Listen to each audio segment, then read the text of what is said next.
నమస్తే, welcome to 69 TV news. నేను మానస. ముందుగా బులెటిన్ లో హెడ్లైన్స్ చూద్దాం.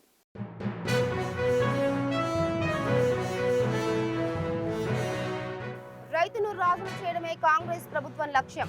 ఏకకాలంలో రుణమాఫీ చేసిన ఘనత సీఎం రేవంత్ రెడ్డిదన్న మంత్రి సీతక్క.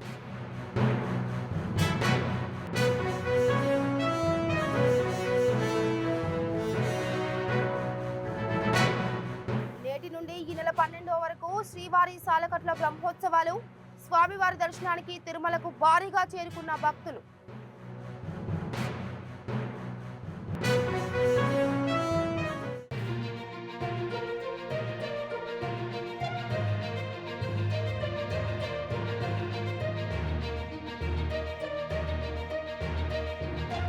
ఇక బులెటిన్ లో బ్రేకింగ్ న్యూస్ చూస్తున్నాం. తిరుమల శ్రీవారి ఆలయంలో నేటి నుండి ఈ నెల 12 వరకు జరగనున్న శ్రీవారి సాలకట్ల బ్రహ్మోత్సవాలకు రాత్రి శాస్త్రోక్తంగా అంకురార్పణ చేపట్టారు.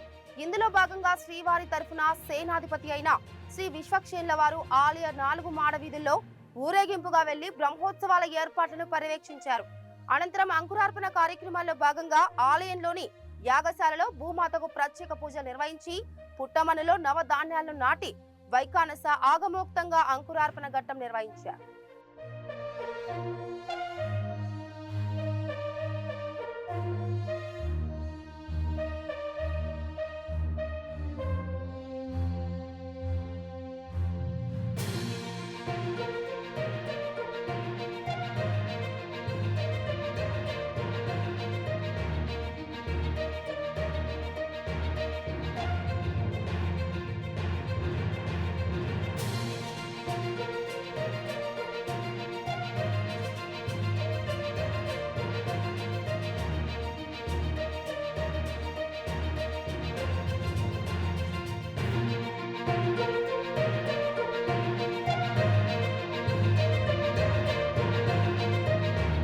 ఇక బులెటిన్ లో బ్రేకింగ్ న్యూస్ చూస్తున్నాం. తిరుమల శ్రీవారి ఆలయంలో నేటి నుండి ఈ నెల 12 వరకు జరగనున్న శ్రీవారి సాలకట్ల బ్రహ్మోత్సవాలకు రాత్రి శాస్త్రోక్తంగా అంకురార్పణ చేపట్టారు. ఇందులో భాగంగా శ్రీవారి తరఫున సేనాధిపతి అయిన శ్రీ విశ్వక్షేణుల వారు ఆలయ 4 మాడ వీధుల్లో ఊరేగింపుగా వెళ్లి బ్రహ్మోత్సవాల ఏర్పాట్లను పర్యవేక్షించారు. అనంతరం అంకురార్పణ కార్యక్రమాల్లో భాగంగా ఆలయంలోని యాగశాలలో భూమాతకు ప్రత్యేక పూజ నిర్వహించి పుట్టమనులో నవధాన్యాలను నాటి వైకానస ఆగమోక్తంగా అంకురార్పణ ఘట్టం నిర్వహించారు.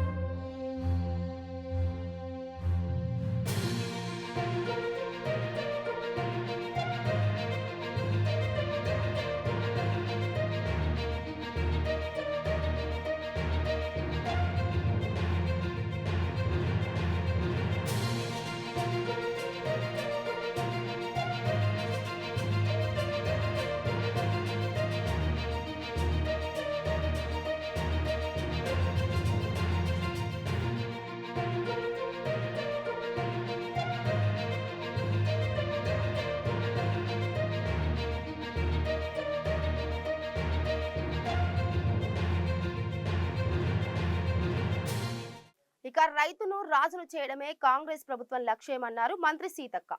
ఇచ్చిన మాట ప్రకారంగా సకాలంలో రుణమాఫీ చేసిన ప్రభుత్వం కాంగ్రెస్ ప్రభుత్వం అన్నారు. అర్హులైన ప్రతి రైతుకు రుణమాఫీ చేసి తీరుతామని ఆమె తెలిపారు. పర్వతగిరి మండలం చౌటపల్లి సొసైటీ పరిధిలో 60 లక్షలతో నిర్మించిన గోదాంలను, 1,40,00,000 రూపాయలతో నిర్మించిన సొసైటీ భవన కార్యాలయాలను, 13 లక్షల రూపాయలతో చేపట్టనున్న పలు అభివృద్ధి పనులకు మంత్రి సీతక్క శంకుస్థాపన చేశారు. బిడ్డలకు నీడ ఇవ్వాలి, అది మన కనీస బాధ్యత. ఇది ఇందిరమ్మ కళ. ఇందిరమ్మ కూడా ఆనాడు పక్కా ఇల్లు, అది చిన్నయా పెద్దయా అని కాదు. ఆ రోజు ఎక్కడ స్థలం ఉంటే అక్కడ అవకాశం ఇచ్చి పేదోళ్లకు ఇల్లులు కట్టించినటువంటి ఘనత ఇందిరమ్మది. ఆ తర్వాత వైఎస్ఆర్ గారి హయాంలో కూడా, ఆ తర్వాత కూడా మరి పెద్ద ఎత్తున ఇందిరమ్మ ఇల్లు ఇచ్చినాం. ఇప్పుడు మళ్ళీ అదే స్కీమ్లను, ఇందిరమ్మ ఇళ్లను పెరిగినటువంటి ధరలకు అనుగుణంగా 5 లక్షలతోటి నిర్మించబోతున్నాం. కాబట్టి మీరందరూ కూడా రాబోయేటువంటి కాలంలో ఖచ్చితంగా ఎప్పటికీ కాంగ్రెస్ పార్టీకి అండదండగా మాకు తోడుగా ముందుకు నడిపించండి.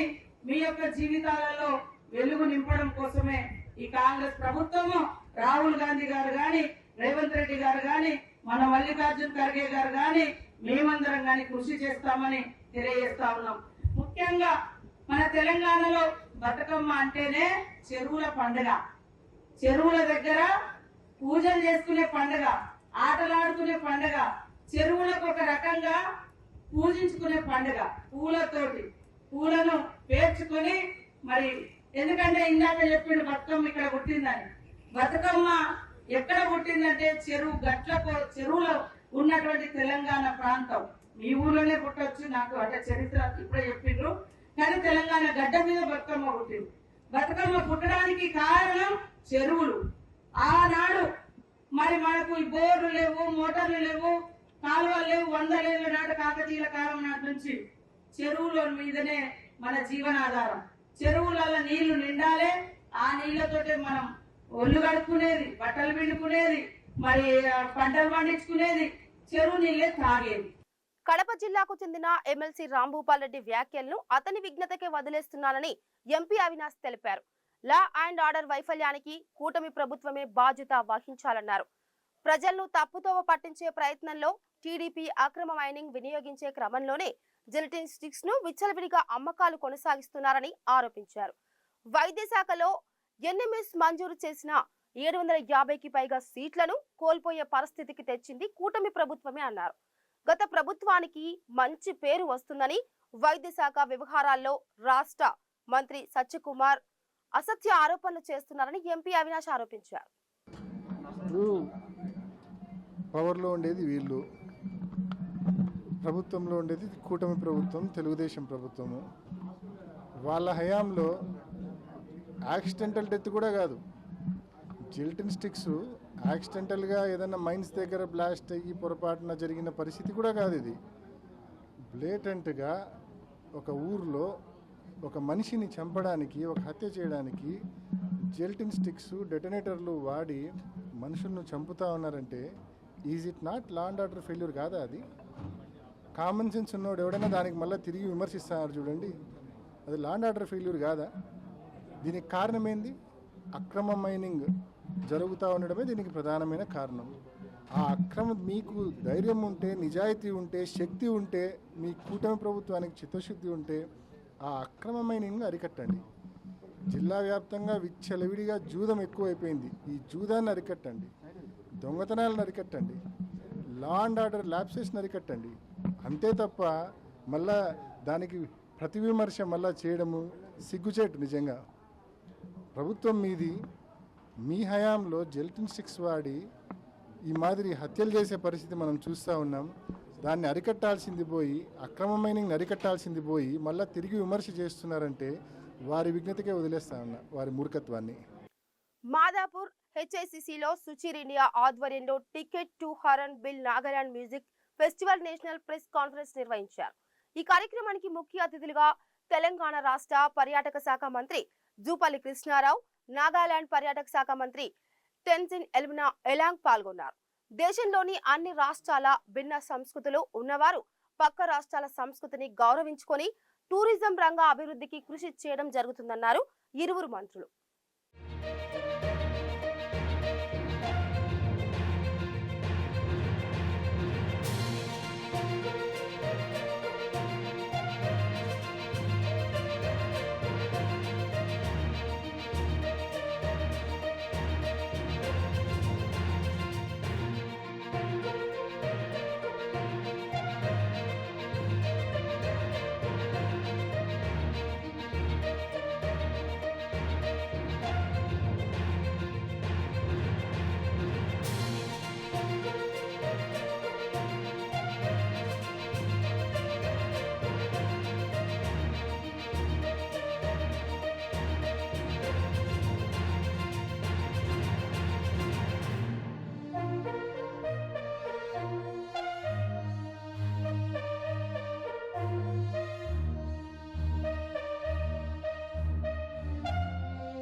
టూరిజం ప్రమోషన్లో భాగంగా Nagaland minister for tourism Nagaland రాష్ట్రం 24 ఇయర్స్ బ్యాక్ 24 సంవత్సరాల క్రితం ఏర్పాటు చేసినటువంటి హార్న్బిల్ అని ఒక ఫెస్టివల్, ఒక పండుగ, అంటే కల్చరల్ ఫెస్టివల్.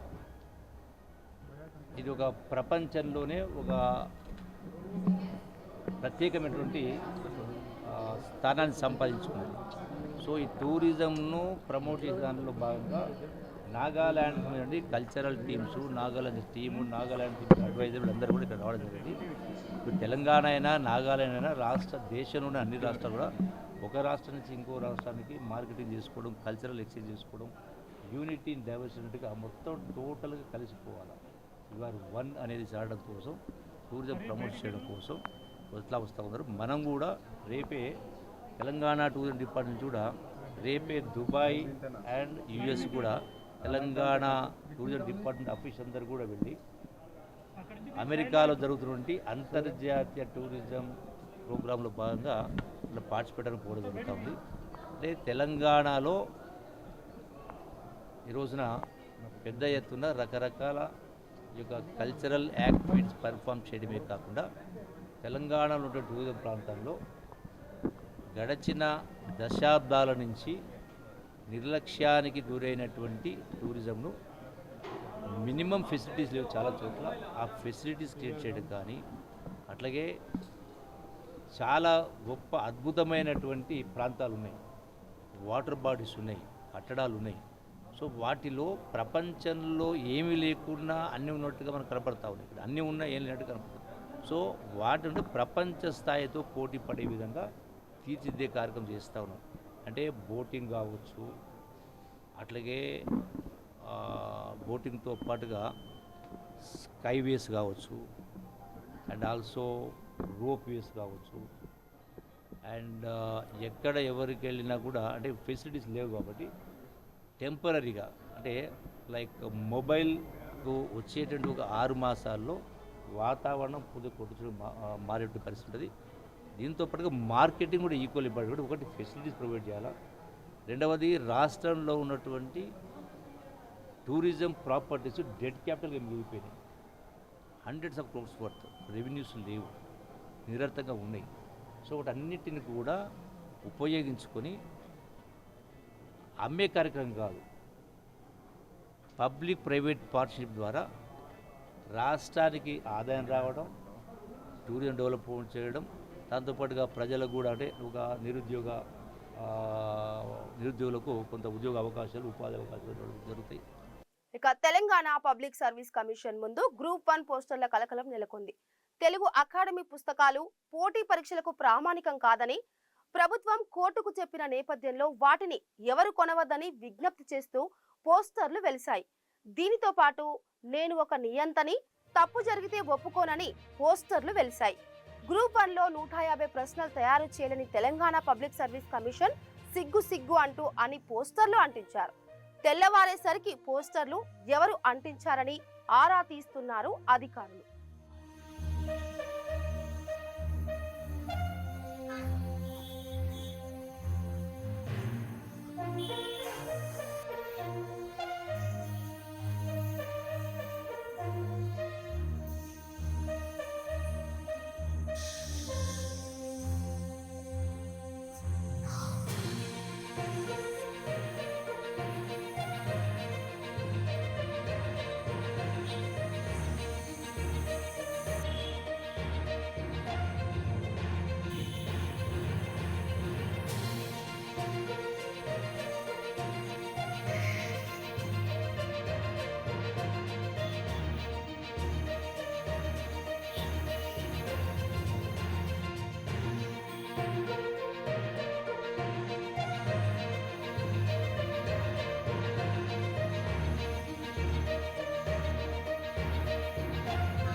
పారిశ్రామిక వాడలో అక్రమంగా డంపింగ్ చేసిన పీడీఎస్ బియ్యాన్ని పోలీసులు పట్టుకున్నారు. వివిధ ప్రాంతాల నుంచి తక్కువ ధరలకు కొని ఉప్పల్ పారిశ్రామిక వాడలో సుమారు 45 క్వింటాల బియ్యాన్ని డంపింగ్ చేశారని పోలీసులు తెలిపారు. డంపింగ్ ప్రాంతం నుండి గుజరాత్ కి తరలించే క్రమంలో విశ్వసనీయ సమాచారం మేరకు గోదాంపై దాడి చేసి 9 మందిని అరెస్టు చేసి కేసు నమోదు చేసినట్లు పోలీసులు తెలిపారు.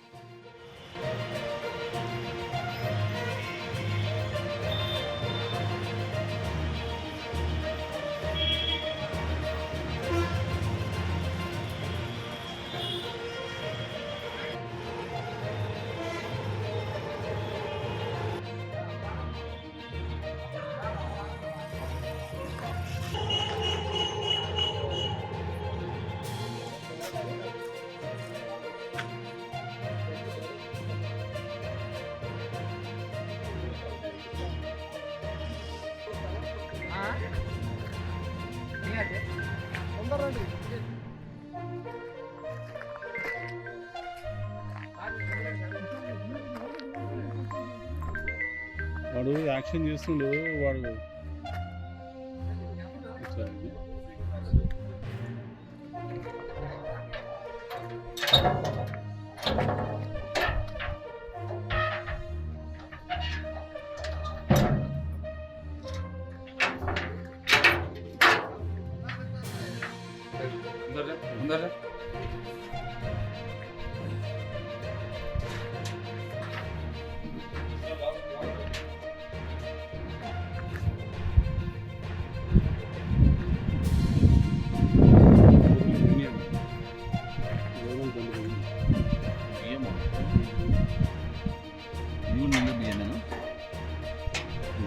బియ్యంగా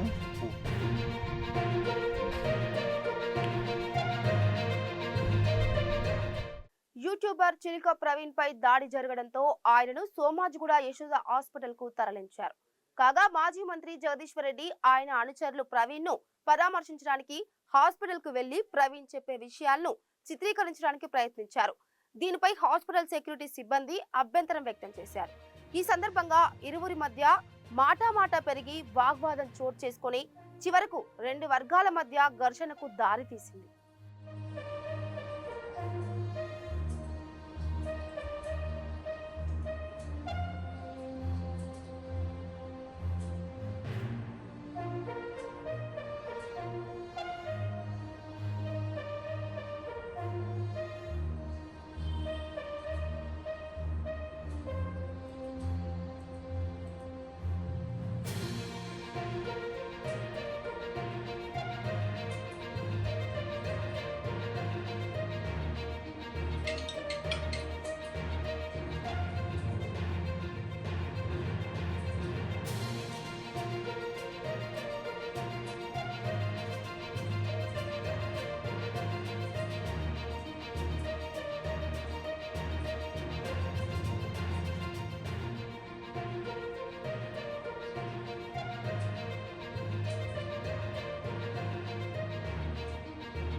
ఇక కాకినాడ జిల్లా వ్యాప్తంగా దేవి శరన్నవరాత్రి మహోత్సవాలు రెండో రోజుకు చేరుకున్నాయి. మొదటి రోజు అర్ధరాత్రి 2 గంటల వరకు పూజలు నిర్వహించారు. రెండో రోజు శుక్రవారం తెల్లవారుజాము నుంచే తిరిగి భక్తులు ఆలయాలకు చేరుకుంటున్నారు. నవరాత్రులలో అమ్మవారికి ప్రీతికరమై శుక్రవారం మూల నక్షత్రం రెండో రోజే శుక్రవారం రావడంతో ఆలయాలకు వస్తున్న భక్తుల సంఖ్య పెరుగుతోంది. పౌర సరఫరాల సంస్థ చైర్మన్ తోట సుధీర్ అమ్మవారికి ప్రత్యేక పూజలు నిర్వహించారు. దేవి శరన్నవరాత్రి సందర్భంగా జిల్లా వ్యాప్తంగా ఆధ్యాత్మిక శోభ ఉట్టిపడుతుంది.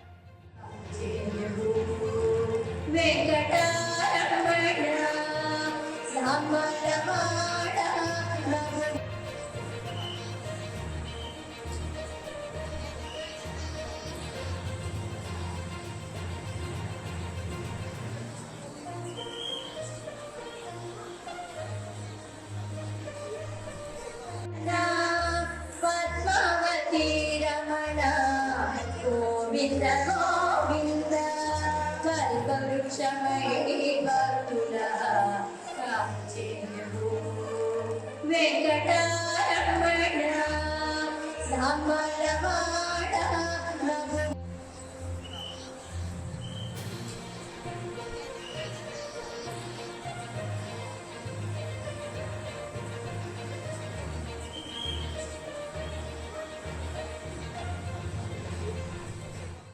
ఇక బులెటిన్ ముగించే ముందు హెడ్లైన్స్ మరోసారి.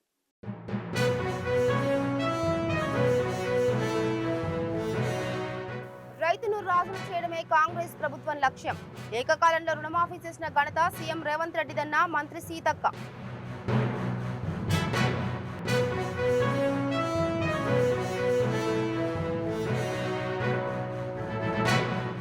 నేటి నుండి ఈ నెల 12వ వరకు శ్రీవారి సాలకట్ల బ్రహ్మోత్సవాలు.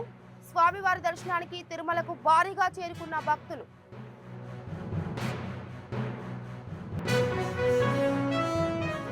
ఇవి బులెటిన్ అప్డేట్స్. మరో బులెటిన్ తో మళ్ళీ కలుద్దాం. అంతవరకు చూస్తూనే ఉండండి 69 టీవీ న్యూస్. నమస్తే.